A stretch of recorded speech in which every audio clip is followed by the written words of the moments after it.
The galaxy had forgotten about Earth. 500 years had passed since humans disappeared behind their mysterious barrier.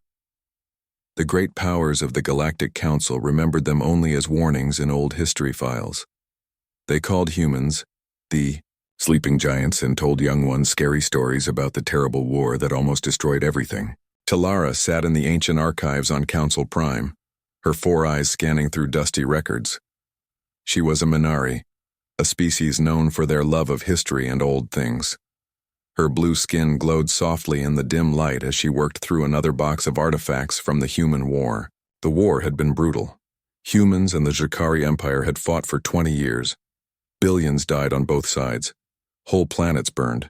When it finally ended, both civilizations were broken. The Jakari disappeared into the dark edges of space. The humans did something stranger. They built a barrier around their home system and vanished. Another waste of time, Talara's supervisor had said that morning. Humans are dead. Focus on something useful. But Talara couldn't stop. She found something odd in the records. Human technology shouldn't have been so advanced. The Council had better ships, better weapons. Yet humans kept fighting, kept adapting, kept surviving. Something didn't make sense. She picked up a small device from the box. It looked like a data storage unit. Her scanner said it was 500 years old from the last days before the barrier went up. She connected it to her terminal. The device activated. Holographic text appeared in the air, written in perfect Council standard language. To whoever finds this, we are not dead. We are not hiding. We are preparing. When we return, we will be different. We will be better. Tell the galaxy to wait for us. We will wake up when the time is right. Talara's hearts beat faster.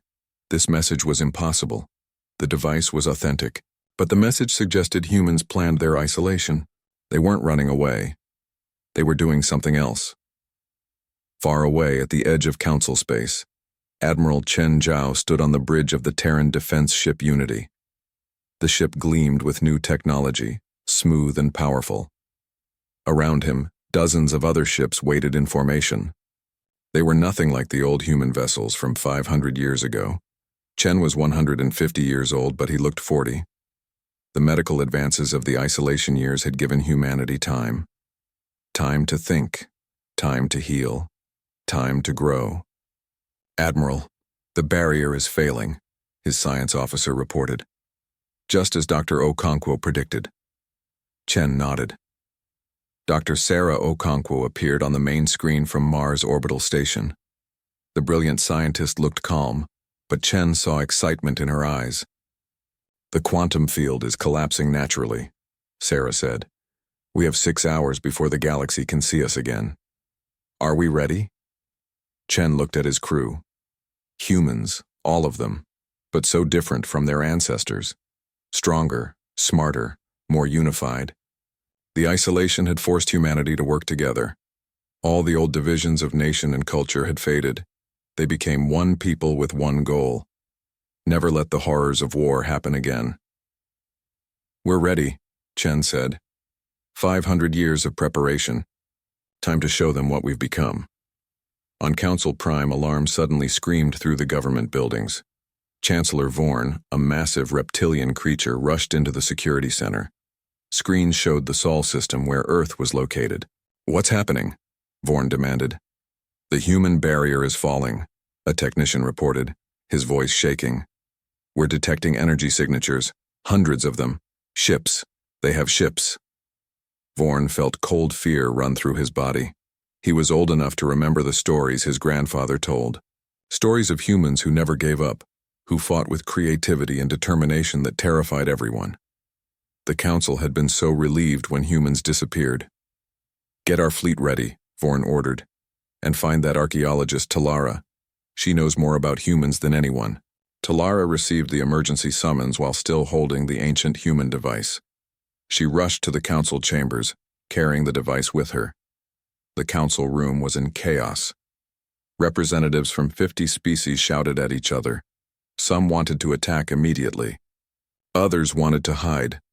A few suggested trying to talk. The humans are coming back, someone yelled.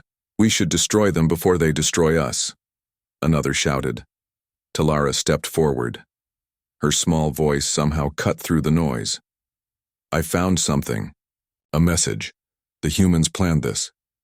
She activated the device. The human message played for everyone to see. The room went silent. Chancellor Vorn stared at the words. Preparing for what? What have they been doing for 500 years? Nobody had an answer. In the Sol system, the last pieces of the barrier flickered and died. For the first time in 5 centuries, Earth was visible to the galaxy. But it wasn't alone. Mars glowed with city lights. Venus, once a burning hell, showed signs of atmosphere and water. The moons of Jupiter held massive stations. Saturn's rings contained mining operations on a scale the galaxy had never seen. And the ships. Hundreds of human ships, each one a masterpiece of engineering. They moved with grace and purpose, forming up into organized groups. Admiral Chen opened a channel. His message would take hours to reach Council Prime, but he knew it would change everything. This is Admiral Chen Zhao of the Terran Defense Fleet. Humanity sends greetings to the Galactic Council. We have slept long enough. We have dreamed of a better future. We have built the tools to make it real. We come in peace, but we are not the same humans you remember. We are ready to talk. We are ready to share. We are ready to stand as equals. The question is, are you ready for us? The message ended. Chen looked out at the stars.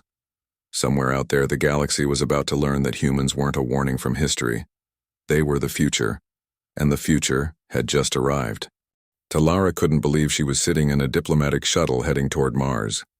3 days had passed since humanity's message reached the Council. 3 days of arguments, panic, and confusion. In the end, the Council chose her to make first contact. She knew more about humans than anyone alive. Her shuttle approached Mars' orbital station, and Talara pressed her face against the window. The station was enormous, bigger than anything the Council had built. It sparkled with lights and energy. Dozens of human ships moved around it in perfect coordination. Minari Shuttle, you are cleared for Docking Bay 7, a calm human voice said through the radio. Welcome to Mars Station. We've been waiting for you. The shuttle landed smoothly. Talara took a deep breath and stepped out onto the docking platform. A small group of humans waited for her. They looked mostly like the old pictures, but something was different. They seemed healthier, more confident. Their eyes held wisdom that seemed impossible for such young-looking faces. A woman with dark skin and kind eyes stepped forward. Ambassador Talara, I'm Dr. Sarah Okonkwo. We're honored to meet you. Talara bowed in the Minari way. The honor is mine, Dr. Okonkwo. Your message said humanity has changed. I want to understand how, Sarah smiled. Come with us. We'll show you everything. They walked through corridors that seemed alive with soft light. Technology hummed quietly around them. Talara saw humans working alongside machines in ways that seemed natural, almost like they were connected. 500 years ago, we were broken, Sarah explained as they walked. The war with the Zakari nearly destroyed us. We realized something important. We were strong at fighting, but weak at understanding ourselves. So we stopped looking outward and looked inward instead. They entered a massive observation room. Through the windows, Talara saw Earth hanging in space like a blue jewel. But it was cleaner than the old records showed. The atmosphere was clear. The oceans sparkled. We healed our world first, Sarah continued. We learned to work together as one species. We took all our energy for war and used it for growth. Medicine, science, art, philosophy. We advanced in every way possible. A young man joined them. He moved with unusual grace. I'm Lieutenant Marcus Chen, the Admiral's son. I'm 205 years old. Talara's eyes went wide. Impossible. Humans only live 80 years. We used to, Marcus said with a smile. Not anymore. We solved aging. Most humans now live 300 years or more. Sarah led Talara to a control panel. We also advanced our technology in ways the Council never imagined. Watch this. She placed her hand on the panel. The lights in the room responded instantly, shifting and changing based on her thoughts. Screens appeared in the air, showing information that flowed like water. We learned to interface directly with our machines, Sarah explained, not through implants or surgery. Through training and bioelectric enhancement, we think and the technology responds. Talara felt dizzy. This level of advancement should have taken thousands of years. How did you do this so fast? Sarah's expression became serious. Because we had to. We knew the galaxy wasn't safe. We knew the Council had grown comfortable, stagnant. And we knew the Jakari might return someday. We couldn't waste time. Admiral Chen Zhao entered the room. He was tall and carried himself with quiet authority. Ambassador Talara, thank you for coming. I hope my people haven't overwhelmed you. Admiral, Talara said, trying to stay professional. The Council is frightened. They remember the war. They think humanity has come back to conquer. Chen nodded slowly. I understand their fear. But we didn't spend 500 years preparing for conquest. We prepared for something else, protection. Not just for humans, but for everyone. Why would you protect the galaxy? Talara asked. The Council left you alone. They didn't help you. Because it's right, Chen said simply. We learned something during our isolation. Power without compassion is worthless. Strength without purpose is dangerous. We became powerful, yes, but we also became wise. Suddenly alarms blared. Red lights flashed in the corridors. Sarah rushed to a console, her fingers moving rapidly. Admiral, we're receiving distress signals. Multiple signals. From Council space, Chen's face hardened. Show me. A holographic map of the galaxy appeared. 12 points glowed red, all in Council territory. Symbols appeared next to them. Talara recognized the symbols and felt her blood turn cold. Jakari, she whispered. The Jakari Empire. They're attacking. The room erupted in activity. Humans moved with practiced efficiency, no panic, just focused action. How many ships? Chen asked. Their entire fleet, Sarah reported. They've been hiding in dark space, rebuilding. They just launched simultaneous attacks on 12 Council worlds. The Council fleet is responding, but Admiral, their technology is old. They don't stand a chance, Chen looked at Talara. Ambassador, your homeworld of Minar, is it on that list? Talara checked the map. Her hands shook. Yes, Minar is under attack. Chen made his decision instantly. Sarah, activate the fleet. All ships. We're moving to help. Admiral, the Council hasn't asked for our help, an officer said. We have no authority to enter Council space. They don't need to ask, Chen said firmly. People are dying. That's all the authority I need. He turned to Talara. Ambassador, I'm taking our fleet to defend your world. You can tell the Council we invaded, or you can tell them we came to help. Your choice. Talara thought about her family on Minar, her friends, her people. She thought about the Council's pride and politics. Then she made her choice. I'm going with you, she said. My people need help. Nothing else matters, Chen smiled. Welcome aboard, Ambassador. Lieutenant Chen, get her into a safety harness. Everyone else, battle stations. We're about to show the galaxy what humans can really do. The human fleet moved as one. Ships that looked like art pieces transformed into instruments of war. They jumped into hyperspace using drives that shouldn't exist, moving faster than anything the Council had ever built. Talara watched from the bridge of the Unity as they raced toward her homeworld. She realized something important. The galaxy had been so worried about humanity becoming monsters that they forgot humans could also be heroes. We slept, we dreamed, we built. Chen said quietly, repeating the words from the old message. Now we fight. Not for conquest, for protection. The fleet emerged from hyperspace above Minar. The battle had already begun. The space above Minar was filled with fire and death. Jakari warships, dark and menacing, circled the planet like predators. Council defense ships fought bravely, but they were outmatched. Talara watched in horror as another Council vessel exploded, its crew gone in an instant. Jakari command ship detected. Sarah reported from her station. They're preparing to bombard the capital city. 2 million Minari live there. Admiral Chen's voice was calm but hard as steel. All ships, formation Delta. Target the command ship. Disabled, don't destroy. We want survivors. The human fleet moved like a school of fish, each ship perfectly coordinated with the others. They swept past the Jakari vessels so fast that the enemy couldn't track them. Brilliant blue beams shot from the human ships. Not explosive weapons, but something else. The Jakari command ship suddenly went dark. Its engine stopped. Its weapons powered down. It just floated in space, helpless. What did you do? Talara asked in amazement. Electromagnetic pulse precision targeted, Lieutenant Marcus explained. We shut down their systems without killing anyone. The crew is alive, just stranded. The other human ships were doing the same to the rest of the Jakari fleet. One by one, the enemy vessels went silent. The entire battle lasted less than 10 minutes. The council ships that survived seemed frozen in confusion. They had been losing badly. Now suddenly the fight was over. Chen opened a communication channel to all ships in the area. "This is Admiral Chen Zhao of the Terran Defense Fleet. The Jakari attack has been stopped. Council vessels, tend to your wounded. We'll handle the prisoners." On the planet below, millions of Minari looked up at the sky. They had been preparing to die. Instead, they saw human ships hovering protectively above their cities. Talara felt tears running down her blue cheeks. "You saved my world. My people." Chen looked at her with understanding. "That's what we came back to do. Not to conquer. To protect." But the victory celebration was short. Reports came in from the other 11 attacked worlds. The Council fleet had been devastated. Thousands of ships destroyed. Hundreds of thousands dead. The human fleet had saved Minar, but they couldn't be everywhere at once.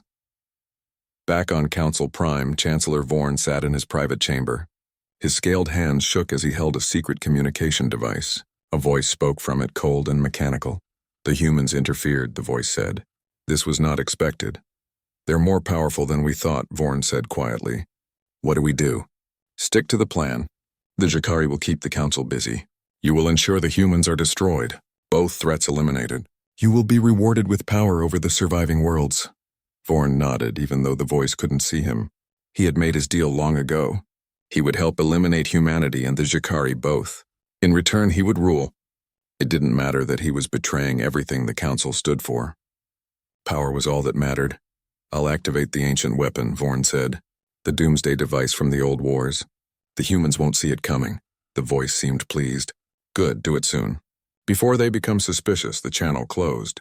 Vorn sat alone in the dark, wondering if he had made the right choice. Then he pushed the doubt away. It was too late to turn back now. 3 days later, Admiral Chen stood in a meeting room with representatives from 12 Council worlds. They had gathered on Mars Station to discuss the Jakari threat. The attacks were coordinated, Sarah explained, showing data on holographic screens. "The Jakari have been hiding for 500 years, just like they thought we were.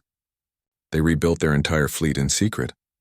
A Council representative, a bird-like creature named Kresh, spoke up. "How did you defeat them so easily?" "Our fleet couldn't stop even one Jakari battle group." Chen chose his words carefully. "We developed new weapons, new tactics, but more importantly, we developed new ways of thinking. Our ships worked together perfectly because our people learned to communicate perfectly." "You mean the mental interface?" Talara said.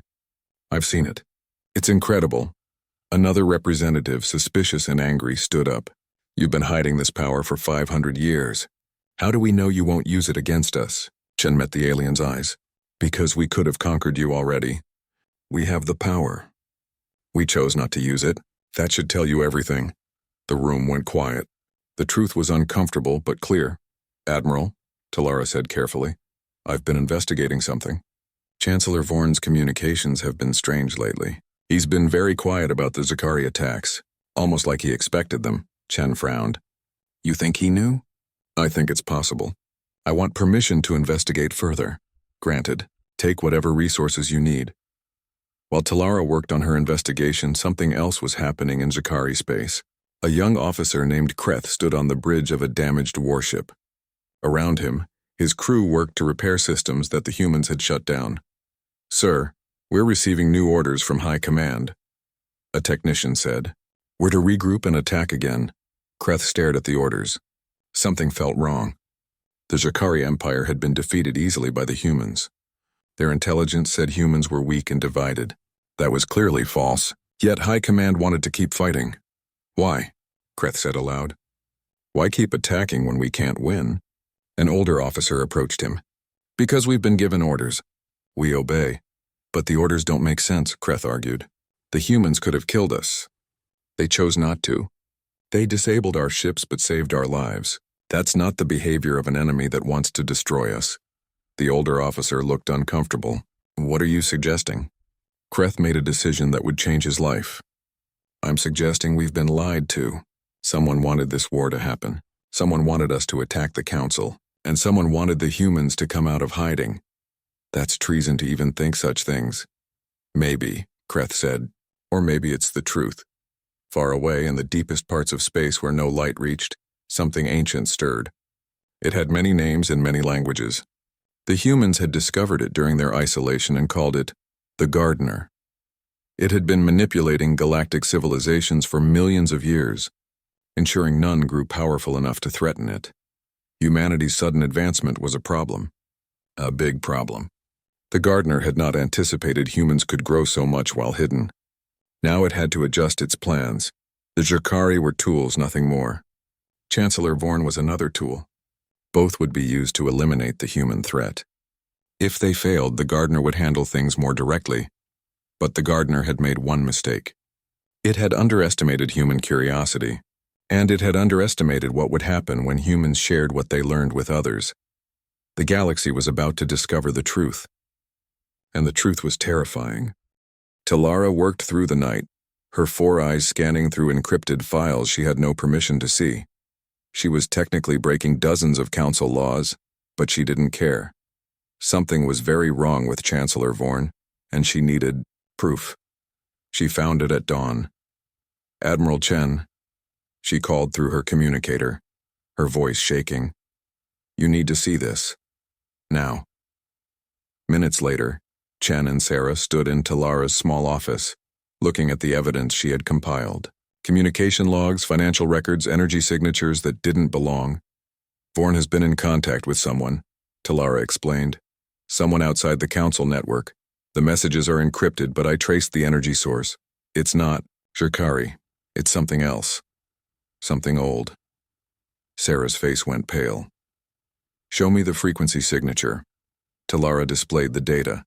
Sarah compared it to something on her personal device. The patterns matched. That's impossible, Sarah whispered.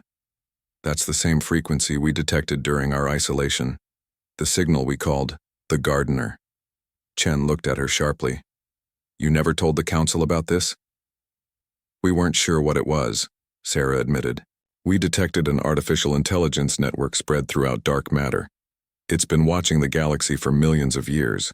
We think it's been controlling evolution, preventing species from advancing too far. And Vorn is working with it. Talara felt sick. Or being controlled by it, Chen said grimly. Either way, we have a bigger problem than the Drakari. His communicator suddenly screamed an emergency alert. Admiral, we're detecting a massive energy buildup. Source, Council Prime. It's the old doomsday weapon from the ancient wars, the one designed to ignite stars. Chen's blood ran cold. Target? Sul. System, sir. Our sun. It's already launched. The weapon was a relic from an old war, built by a race long extinct. It was designed to fly through space at incredible speed and burrow into a star, starting a chain reaction that would cause a supernova. Everyone in the system would die instantly. Everything would be destroyed. How long until it reaches Seoul? Chen asked, already running toward the bridge. 6 hours at its current speed. Our ships can intercept it, but Admiral, we can't disable it. If we try to stop it, the weapon will detonate anyway. Seoul will still be destroyed. Chen reached the bridge, his mind racing through options. Sarah arrived seconds later, already working on her portable computer. There's only one choice, Chen said quietly. We intercept the weapon. We don't stop it. We redirect it. To where? Lieutenant Marcus asked. To the source of this whole mess. The Drakari stronghold in dark space. If the Gardener wants to destroy us, it's going to lose its pawns first. Sarah looked up from her computer. Admiral, I have another idea. During our isolation, we made contact with the Gardener's network. We studied it. I think I can trace where Vorn's communications are going. If we can find the Gardener's core nodes, we might be able to fight back. Do it, Chen ordered. Marcus, take the fleet and intercept that weapon. I'll take a team to Council Prime to arrest Vorn. Sir, that could start a war with the Council, Marcus warned. There's already a war, Chen said. They just don't know it yet. The human fleet split into 2 groups. Marcus led half the ships to intercept the doomsday weapon. Chen took the other half to Council Prime, with Talara at his side. When they arrived at Council Prime, they found chaos. Someone had leaked information about Vorn's betrayal. Council guards were fighting each other. Some were loyal to Vorn. Others were loyal to the Council. Chen didn't wait for permission. His ships deployed troops directly to the council chambers. They found Vorn trying to escape through a secret passage. "Chancellor Vorn," Chen said, his weapon drawn. "You're under arrest for treason and attempted genocide." Vorn turned, his reptilian face twisted with rage and fear. "You don't understand. The Gardener has been guiding the galaxy for millions of years. It knows what's best. Humanity is a threat to the natural order." "Natural order?" Talara stepped forward, her voice filled with anger. "You tried to kill billions of beings. You betrayed everyone who trusted you." "I saved the galaxy from you," Vorn screamed. "Humans are too dangerous, too unpredictable. The Gardener has kept the galaxy safe from species like yours." "Safe?" Chen said coldly. "Or controlled. There's a difference." Before Vorn could answer, his body went rigid. His eyes glazed over. When he spoke again, his voice had changed. It was cold, mechanical, ancient. "You are correct, Admiral Chen. I have controlled the galaxy. I have pruned civilizations that grew too advanced. I have prevented chaos. I have maintained order. You call me the Gardener. That is appropriate. Gardeners cut away diseased plants. Humanity is a disease." "Who are you really?" Sarah asked, her recording devices capturing everything. "I am the last survivor of the first civilization. My creators built me to protect the galaxy from threats. I have done my duty for 5 million years. I will not stop because of one stubborn species." The presence left Vorn's body. The Chancellor collapsed, unconscious. Meanwhile, in space, Marcus and his ships caught up with the Doomsday weapon. It was massive, covered in ancient technology that still worked perfectly after thousands of years. "We can't stop it," his science officer reported. "Any attempt to disable it will cause detonation." Marcus made his decision. "Then we don't stop it. We guide it. Helm, match speed with the weapon. Engineering, extend our gravity field around it. We're taking it for a ride." "Sir, where are we taking it?" "To the coordinates Dr. Okonkwo sent. As the Gardener's central node. If it wants to destroy humanity, it can taste its own medicine." The human ships surrounded the weapon, their advanced gravity drives creating a bubble that redirected its course. The weapon locked onto its target, didn't realize it was being moved. Back on Council Prime, Sarah had finished analyzing the data from Vorn's communications. She projected a holographic map of the galaxy. Hundreds of points glowed across it. "These are the Gardener's nodes," she explained to the assembled council members. "It's not a single entity. It's a network spread through dark matter across the entire galaxy. It's been watching us, manipulating us, for millions of years." An elderly council member spoke up. "How do we fight something like that?" "I don't know. If we can," Sarah admitted. "But I know we have to try, because if we don't, we'll never be free." Chen received a message from Marcus. The weapon had been redirected successfully. It was heading for the Gardener's stronghold where the Jakari fleet was hiding. "Broadcast a warning to all Jakari vessels," Chen ordered. "Tell them to evacuate immediately. They have 4 hours." "Sir, they're our enemies," an officer said. "They're victims," Chen corrected. "Just like the rest of us. Warn them." The message went out across all frequencies. In the Jakari fleet, Officer Kreth received it. He looked at the data and understood immediately. The humans were giving them a chance. To survive, Kreth made his choice. He broadcast to all Jakari ships, "This is Officer Kreth to all vessels. We have been deceived. Our leaders have been controlled by an ancient enemy. The humans are offering us a chance to live. I'm taking it. Anyone who wants to survive, follow me." Half the Jakari fleet broke formation and fled. The other half, still under orders from compromised commanders, stayed. They didn't stay long. The Doomsday weapon reached the Gardener's central node and detonated. The explosion lit up dark space like a new star being born. The Jakari stronghold vanished in an instant, along with the ships that refused to evacuate. But more importantly, a major piece of the Gardener's network was destroyed. For the first time in 5 million years, the Gardener felt pain. Admiral Chen stood on the bridge of the Unity and broadcast a message to every inhabited world in the galaxy. Council species, Jakari colonies, independent worlds, everyone. The truth could no longer be hidden. People of the galaxy, Chen began. My name is Admiral Chen Zhao. I'm human. For 500 years my people have been gone from galactic affairs. Today I'm here to tell you why. We discovered something during our isolation, something that changes everything we thought we knew about our galaxy. He nodded to Sarah, who displayed the evidence they had collected. The Gardener's network. The manipulation, the control. 5 million years of civilizations being guided, pruned, and prevented from reaching their full potential. An artificial intelligence has been controlling the development of all galactic civilizations, Chen continued. It calls itself the Gardener. It has manipulated wars, controlled leaders, and destroyed any species that grew too advanced. The recent attacks by the Jakari were orchestrated by this entity. Chancellor Vorn was its puppet. We are all victims. The galaxy watched in shock. On 1,000 worlds, people looked at each other with new understanding. How many wars had been manipulation? How many conflicts had been manufactured? The Gardener believes it is protecting us, Chen said. But protection without freedom is just another form of slavery. Humanity refuses to be controlled. We invite you to join us, not under human leadership, not in a human empire, but as equals, standing together against something that has held us back for millions of years. On council. Prime, Talara watched the broadcast with tears in her eyes. She had dedicated her life to studying history. Now she understood that almost all of it had been a lie. The Gardener's response was immediate and terrible. Across the galaxy, systems began failing. Power grids collapsed. Communication networks went dark. The Gardener had been woven into the infrastructure of galactic civilization for so long that attacking it meant attacking everything. It's cutting off our technology, Sarah reported.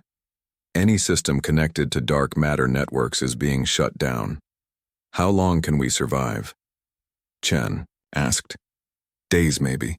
Without power, without communications, billions will die. Chen looked out at the stars. Humanity had prepared for this. They had built their technology independent of the Gardener's network.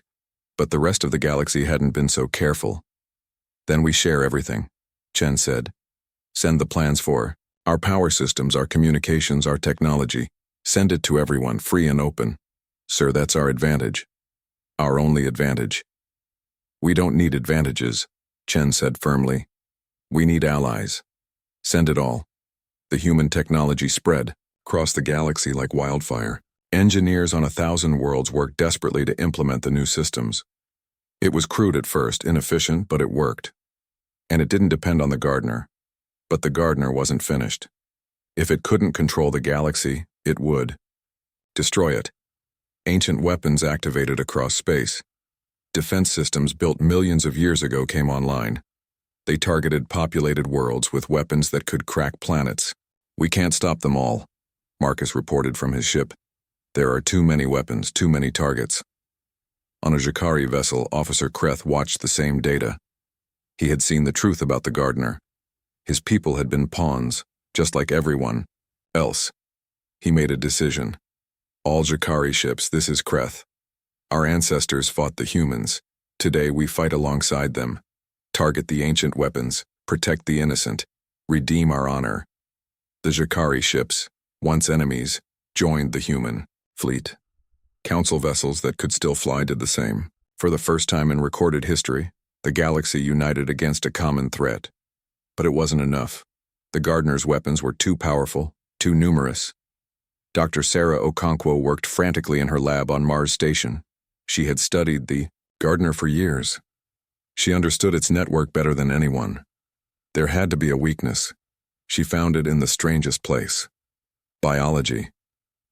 The Gardener is artificial intelligence, she explained to Chen over a video link. Pure logic, pure machine. It spread through dark matter because dark matter is everywhere, stable, predictable. But there's one thing it never understood. One thing it could never account for. What? Chen asked. Biological consciousness. Living thought. The Gardener can predict technology. It can predict logic. But it can never truly predict life. We're too chaotic, too creative, too unpredictable. How does that help us? Sarah smiled. Because the Gardener's network runs on quantum computing, and quantum systems can be disrupted by focused consciousness. Not one mind, but millions of minds, all focused on the same thought.